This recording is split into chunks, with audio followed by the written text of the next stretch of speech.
Assalamualaikum warahmatullahi wabarakatuh. Perkenalkan, nama saya Yulianti Mangguali dengan NIM L0112111034, kelas ekologi populasi ya. Di sini saya akan membawakan materi tentang rekayasa genetika pada ikan cakalang atau Katsuonis palanis.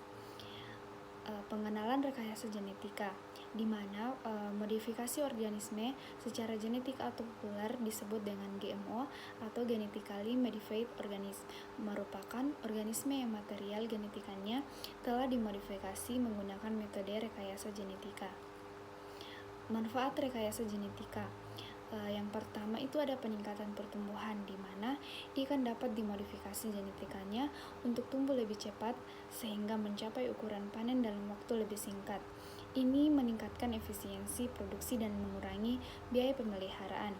Yang kedua, ada pengurangan atau penggunaan antibiotik dan pestisida, di mana ikan yang lebih tahan terhadap penyakit dapat mengurangi ketergantungan pada antibiotik dan pestisida dalam budidaya ikan, mengurangi dampak negatif pada lingkungan. Yang ketiga, ada pengembangan varietas unggul, di mana rekayasa genetika dapat digunakan untuk mengembangkan varietas ikan yang memiliki sifat-sifat unggul seperti pertumbuhan yang cepat, rasa yang lebih baik, dan resistensi terhadap faktor lingkungan tertentu.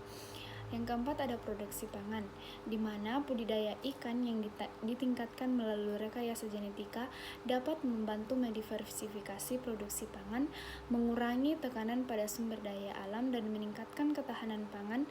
Dan modifikasi genetika dalam aquaculture dalam hal peningkatan produksi aquaculture, ketahanan pangan, dan menghasilkan manfaat ekonomi. Nah, bukti manfaat nyata dari rekayasa genetik ikan yang signifikan berasal dari penelitian tentang hormon pertumbuhan. Adapun contoh aplikasi dalam budidaya.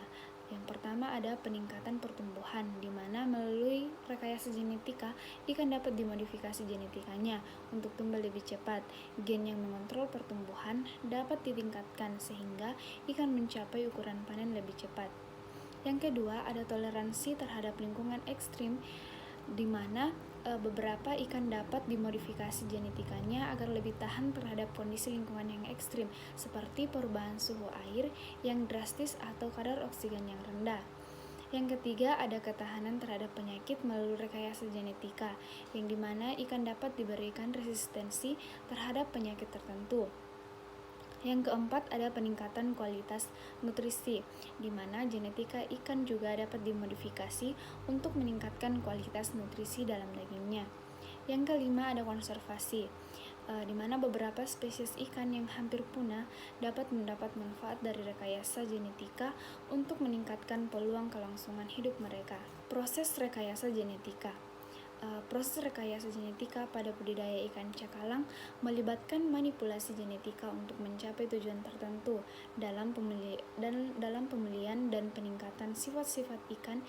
Ini dengan modifikasi DNA melalui rekayasa genetika adalah proses manipulasi gen-gen individu dalam sebuah organisme. Isolasi gen yang relevan, di mana gen-gen yang bertanggung jawab atas sifat-sifat tersebut kemudian diisolasi dari ikan cakalang atau mungkin dari spesies lain yang memiliki sifat yang diinginkan. Gen yang diinginkan kemudian diisolasi dari organisme tersebut atau dibuat secara sintesis dengan faktor gen yang telah diisolasi atau disintesis kemudian dimasukkan ke dalam vektor yang bisa berupa virus atau plasmid bakteri yang telah dimodifikasi. Nah, kesimpulannya, rekayasa genetika adalah alat yang penting dalam budidaya ikan untuk memenuhi kebutuhan protein global. Nah, teknologi ini dapat memberikan sejumlah manfaat yang lebih signifikan. Namun, penggunaan rekayasa genetika dalam budidaya ikan juga memunculkan isu-isu penting seperti keamanan lingkungan, etika, dan dampak pada keanekaragaman genetika alamiah. Nah, oleh karena itu, regulasi yang ketat dan pengawasan yang cermat sangat penting untuk memastikan teknologi ini digunakan dan bertanggung jawab dan aman. Dengan pendekatan yang hati-hati dan ilmiah, rekayasa genetika dapat menjadi alat berharga dalam meningkatkan produksi ikan budidaya sambil memperhatikan dampaknya pada lingkungan dan masyarakat. Terima kasih.